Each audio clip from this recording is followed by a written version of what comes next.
they need them today, though. Extra control. Oh, yes, on a descent like this. 21 seconds to Pellizzari.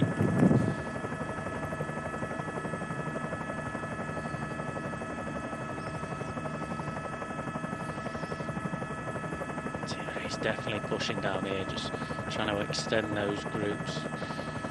You got Bardet, then O'Connor, then Foss, then Pauls. And you got Ivan Sosa just tucked in the wheel. This is the difference, and it's rather large.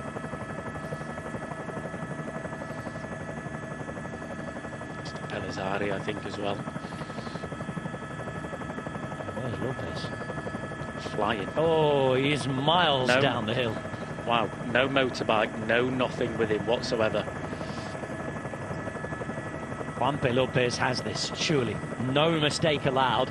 He's pedaling for the stage, and he's on his way to taking a great opportunity to take the lead in the general classification. We know he's been there before in the Giro, but that was nothing short of a little adventure in pink for us to get to know him. Here, though, this is serious riding against serious racers with the opportunity to take some first real honours. This is the day that Juanpe Lopez, as a bike rider at 26 years of age, is on his way to coming of age. Oh, well, where's the motorbikes? Oh, there's one coming up to him. There's one just in front of him. I was going to say, sorry, it's very unusual to see the leader of the race without anything around him whatsoever, but might be the speed that he's whipping down here on that he just can't keep up with him through these corners. You can see the visible difference from that motorbike to Lopez now. He's absolutely motoring. It's not a camera motorbike, it's a Marshall as well. Probably have to get out of the way, yep.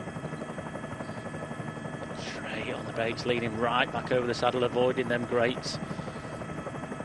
21 seconds to Pellizzari, 50 seconds roughly to the peloton, but of course again with no TV motorbike in there, no motorbike around him, don't take too much notice of the time gaps that they're up on the left-hand side of the picture. They're in all likelihood bigger than that now. 2.5 Ks to go. Oh, was that great. Oof. You can just see him descending as well in the corners, just pushing right back on the saddle on the drops. Oh, the corner coming up. That's the descent done.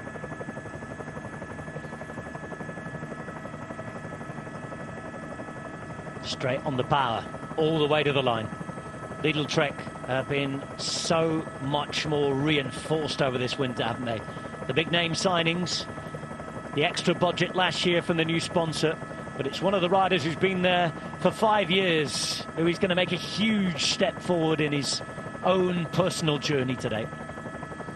We expect him to be going back to the Giro again next month, and I think in this form we perhaps should be talking about him a little more, because Juanpe Lopez has a big gap now on his chaser, a bigger one on those behind, who he's about to snatch the GC lead off. This has been a good performance too for young Giulio Pellizzari, mixing it with the best for the first time in his pro career. But the day's going to belong to Juan Pedro Lopez from Andalusia in southern Spain. Well, it's not very Andalusian weather today. It's much more like where he currently lives up in Andorra. But he's here in the Alps, on these hills, on his way to conquering them.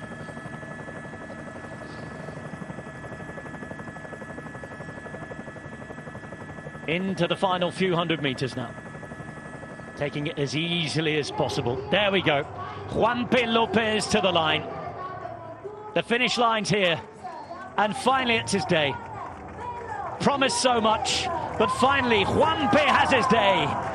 And Lopez wins the stage and will take the general classification lead after day 3 at the Tour of the Alps. The only question now is by how much? What a ride that was. Second place to Pellizzari. He himself's going to be in the general classification shake-up here.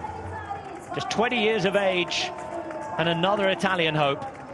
And now come the peloton. They managed to cut something down in these final few hundred meters. Led by Foss. It's going to be just over 30 seconds.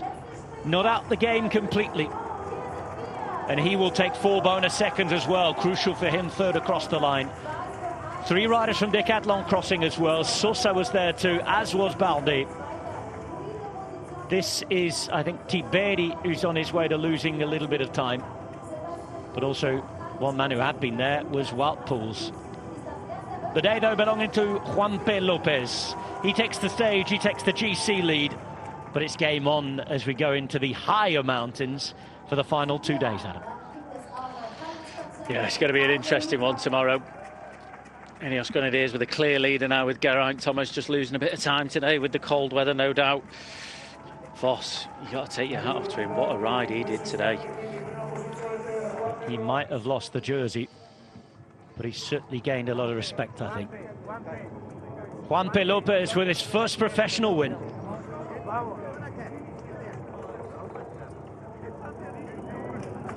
And Lidl Trek have done it at the Tour of the Alps.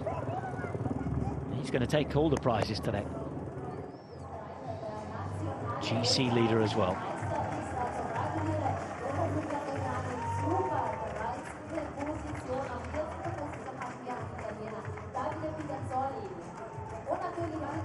There's Chris Harper. It's quite a bit of time today. As we said, let's take a check then. Juanpe Lopez wins the stage. Pellizzari at 22 seconds. Voss and company cutting it to 38 in the end, which, considering the situation at the top, wasn't a bad comeback, really. Voss crucially taking 4 bonus seconds as well, remember? But he only had 13 on Lopez. So Lopez is the brand new general classification leader. And here he is, off to take a few awards today at a rainy day podium on the Tour of the Alps. Adam, you were saying? I've completely forgot. Talk us through this moment then. It's just one of the nice moments, isn't it, for Lopez? First victory, crossing the line, sprinting up to the line as well, and then just being able to take it in that little bit. Not only his first pro victory, tapping his head, celebrating, but riding himself into the leader's jersey as well. 2 for the price of 1. Brilliant riding. Great to see him finally get his hands up in the air. It's always amazing when you get such a rider like Lopez. And I'm always amazed when he hasn't won anything. It's bonkers, but he's finally done it today with the win and the overall lead so far. Big day coming tomorrow then. It means a heck of a lot to a passionate young man from the south of Spain. Juanpe Lopez, finally a winner on the pro scene. And what a way to win on one of the hardest days we've seen for a while. Juanpe Lopez, what a way to claim your first pro victory here at the Tour of the Alps in such a challenging day. Yeah, it was an amazing day for me. It was like you say, my first pro victory, but was a really shit day for everybody because we start with 4 degrees and rain, and was one of the most colder days in my life on the bike now. And so it makes it even more impressive that you got clear of such a strong field today. Yeah, we start with one objective. The big objective was don't take cold, but it was impossible. And at the end, I changed to the other objective. Now I try to go for the stage. And in the beginning, I don't feel really good. I don't feel my hand. I don't feel my body really good. But at the end, I feel good. My legs now. That is important now. Congratulations. Thank you. Well, he started the day just trying to not get cold. He certainly managed to heat up the general classification. This is the stage classification. 22 seconds to Pellizzari, 38 to Voss and company who came across. We wait for the GC. If I'm not mistaken, Rob, I think he'll have around 30 seconds on Voss. Probably about 45 on O'Connor, and then Thierry Bardet